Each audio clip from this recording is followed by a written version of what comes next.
Dave Hilke might hide under the guise of being a children's writer, but don't let him fool you. He is a creative genius. In the universe of all things, Captain Underpants books, movie, and Netflix show, where he made sure he was a part of the writing, is one of the most intriguing things my INTP brain has ever come across. I know I shouldn't overthink these things, but dang it, my Asperger's won't let me. So, over this next however how long, I will be putting out theories on each of the main characters of this silly potty humor riddled franchise in order to expose all dark implications that Pilkey left in his strokes of imaginative brilliance.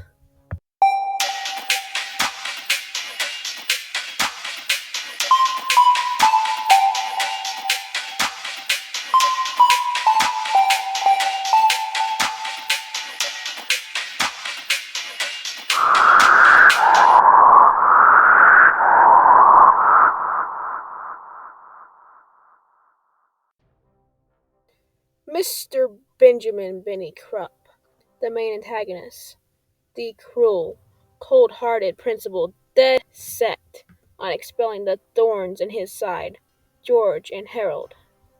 However, at least in the Netflix show, he is one of the most complex yet unhinged characters I've ever seen in children's animation. Having had his creativity and childlike purity sucked out of him as a child by his emotionally and possibly physically abusive mother, who willingly brought produce to throw at him at his fourth grade talent show. This fiasco at the fourth grade talent show broke him. It made him the cruel principal we all know and loathe. However, since he still turned mean, even in the better dimension, it is entirely possible he was just born mean. But one thing should be made very clear. Mr. Krupp in the books is an absolute sociopath, even doing or allowing things to inadvertently get George and Harold killed. As a matter of fact, I speculate the only reason he didn't directly kill them himself is because it would expel him from his position as principal and get him imprisoned. And, well, prison is the one thing he hates more than George and Harold. However, I don't think this version of Trump is. However, I don't think this version of Krupp is a sociopath.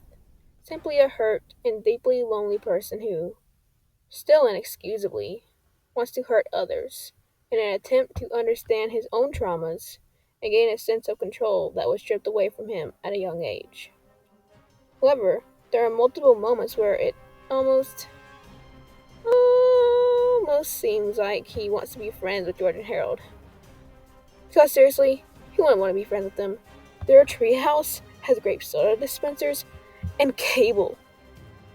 Let's face it, he not only reads but stands their comics and their pranks.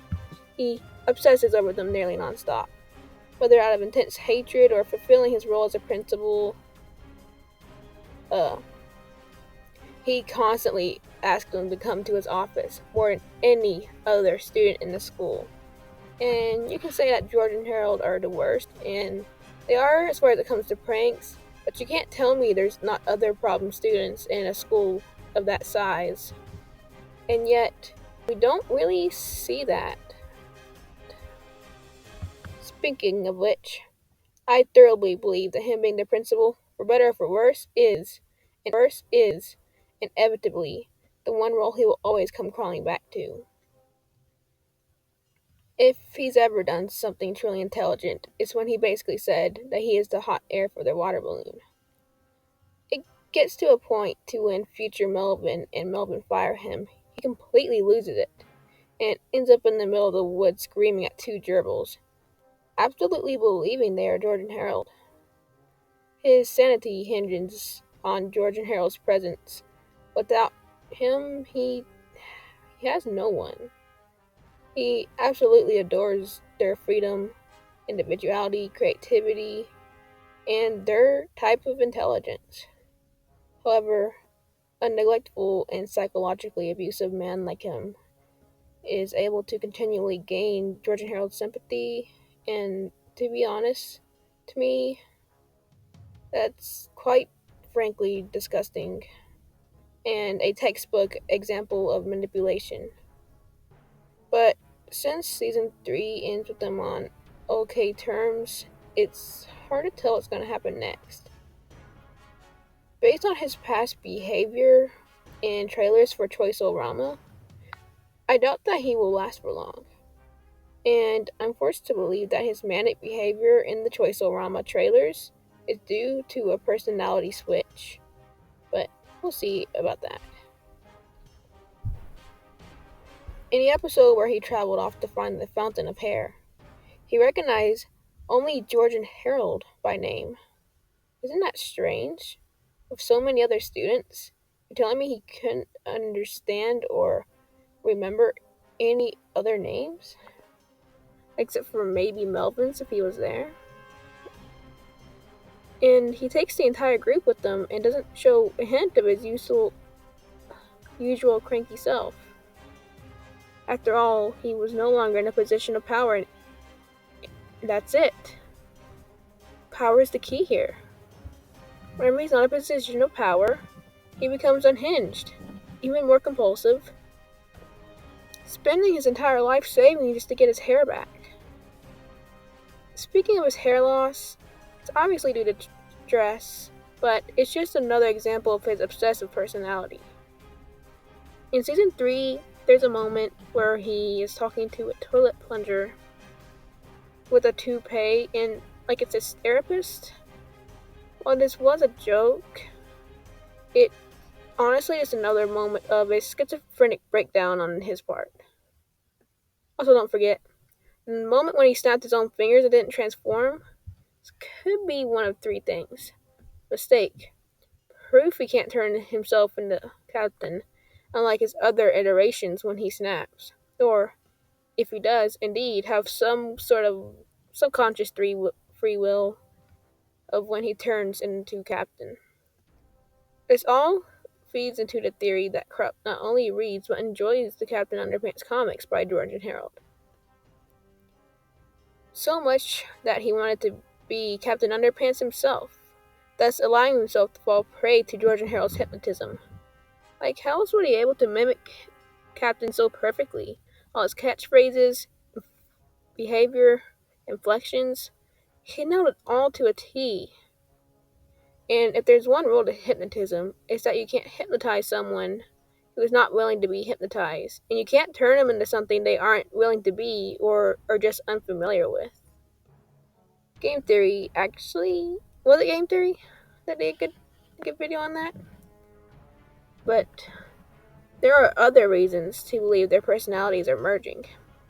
That there is a possibility that one of the personalities inside of his head, who is, indeed, the personality of Captain, is trying to break free and take control.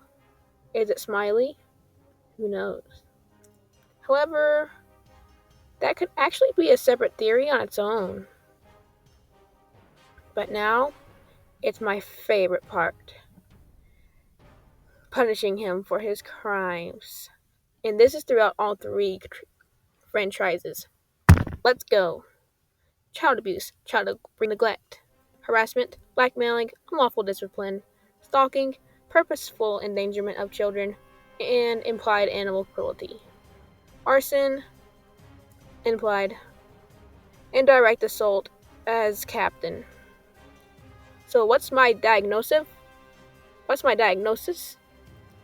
Dissociative multiple personality disorder spawned by abuse, supplemented with multiple obsessive compulsions and moments of PTSD-induced schizophrenia. And for that, I think he would have a nice time in a nice, empty jail cell covered with bed. That wraps it up for this theory. I hope you liked it. There will be a part 2 coming soon. And I love you all. And goodbye.